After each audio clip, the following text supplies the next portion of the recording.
বিসমিল্লাহির রহমানির রহিম। হে জগতবাসী, আজ ছোট একটি আলোচনা নিয়ে আপনাদের সামনে হাজির হলাম। সে আলোচনাটি হলো যে আল্লাহ কোরআনে কয়েক জায়গাতে প্রকাশ করেছে, আর একটি জায়গায় প্রকাশ করেছে, সেটি হলো ওয়াল্লাযী খালাকাল মাউতা ওয়াল হায়াতা লিয়াবলুওয়াকুম আইকুম আহসানু আমালা ওয়া হুয়াল আজিজুল গাফুর। অর্থাৎ আল্লাহ বলতেছে, আমি মানুষের মৃত্যু ও জীবন সৃষ্টি করিয়াছি পরীক্ষা করার জন্য। তোমাদের মধ্যে কে কর্মে উত্তম, তিনিই পরাক্রমশালী ও ক্ষমাশীল।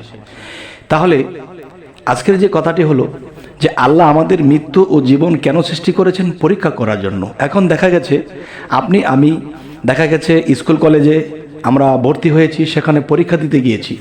এখন পরীক্ষা দিতে গিয়ে তখন দেখা যায় যে মাস্টার আমার পরীক্ষা নেবে, আমার সামনে আছে, তখন তার সাথে বেয়াদবি করি, তাকে বলি কিসের পরীক্ষা, এইসব মানে এ ধরনের কথা যদি কেউ বলে, তাহলে সে কি আসলে কি আল্লাহর এ কথা মানলো? যেমন এই পৃথিবীতে এসেছি আমরা, আল্লাহ আমাদেরকে পরীক্ষা করার জন্য। কারো সম্পদ দিয়ে দিয়েছে, কারো সম্পদ কেড়ে নিয়েছে, কাউকে দুঃখ দিয়েছে, কাউকে দুঃখ দুর্দশা দিয়ে অনেক কষ্টের চাপে রেখেছে। এর মধ্যে থেকে যদি কেউ বলে আলহামদুলিল্লাহ, আল্লাহ তুমি আমাকে পরীক্ষা দিচ্ছ, তুমি আমাকে কষ্ট দিচ্ছ, আলহামদুলিল্লাহ, তবে তোমার পরীক্ষা তুমি পাশ করাই নিও, আর আমি যেন এই পরীক্ষা উত্তীর্ণ হতে পারি, আল্লাহ তুমি আমাকে সাহায্য করো। তখন আল্লাহ কিন্তু তখন ওই মুহূর্তে সেই মানুষকে সাহায্যের হাত বাড়িয়ে দেয়। কিন্তু আমরা এটা না করে আল্লাহর অপমান করি, যে আল্লাহ আমাকে দেখলো না, আল্লাহ আমাকে চাইলো না, আল্লাহ আমাকে ফতুর করে দিল, আমি মানুষের অপদস্থ হলাম, আমি মায়ের খেলাম, আমার সম্পদ হারালাম, এরকম বলে। কিন্তু না, একটা কি দেখেন, আমি আল্লাহকে এই কথা কি করে বলবো? এই পৃথিবীর সমস্ত 18,000 মাখলুকাত আল্লাহর। আবার দেখা যায় এই পৃথিবীতে আমি যে সৃষ্টি হয়েছি আমিও তো আল্লাহর। তাহলে সব কিছু তো তার, তাহলে আমার কি? আমার তো কিছুই না। তাহলে আমি হারালাম কি? এই জন্য একটা কথা আছে, কোথায় ছিলাম এবং কোথায় এলাম, আবার কোথায় যাব।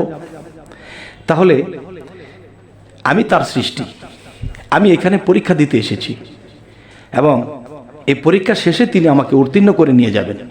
এখন যদি আমি পরীক্ষার মঞ্চে বলি যে আল্লাহ তুমি আমাকে এটা দিলে না, সেটা দিলে না, তুমি আমাকে দেখলে না, এটা সেটা, আল্লাহকে কত কথা বলতে থাকে, তখন কিন্তু সেই মানুষগুলো জন্ম জন্মান্তরে ঘুরতে থাকে, জন্ম জন্মান্তরে কষ্ট করতে থাকে, সে কিন্তু বুঝতে পারে না। যেমন অনেক মানুষ আছে যে আল্লাহর ইবাদত করতেছে, ভালোই চলছে, ভালোই খাচ্ছে, কোনো রিপোর্ট নেই, হঠাৎ করে একটু দুঃখ দুর্দশা হয়েছে আর আল্লাহকে বকতে শুরু করেছে যে হে আল্লাহ তুমি আমাকে দুঃখ দুর্দশা কেন? দুঃখ দুর্দশাও তার, আমিও তার, পরীক্ষাও আমি যে দেব এটা আমার জ্ঞান খাটিয়ে দিতে হবে, এই জ্ঞানটাও তো তার। তবে চেষ্টা শুধু আমার, চেষ্টা করব আমি, আর আল্লাহর কাছে হব আমি দামি, তিনিই তো জগৎ স্বামী। হে জগতবাসী, এখন যেটা বলবো আমি, সে কথাটি হলো যে অবশ্যই আমরা এরকম কথা কখনোই আল্লাহকে বলবো না। একটা কথাই বলবো, হে সাহায্যকারী, হে মহা সাহায্যকারী, তোমার চেয়ে বড় সাহায্যকারী পৃথিবীতে নেই, তুমি বিনে আমার জ্ঞান নেই, তুমি বিনে আমি নির্বোধ, তুমি বিনে আমার কিছুই নেই।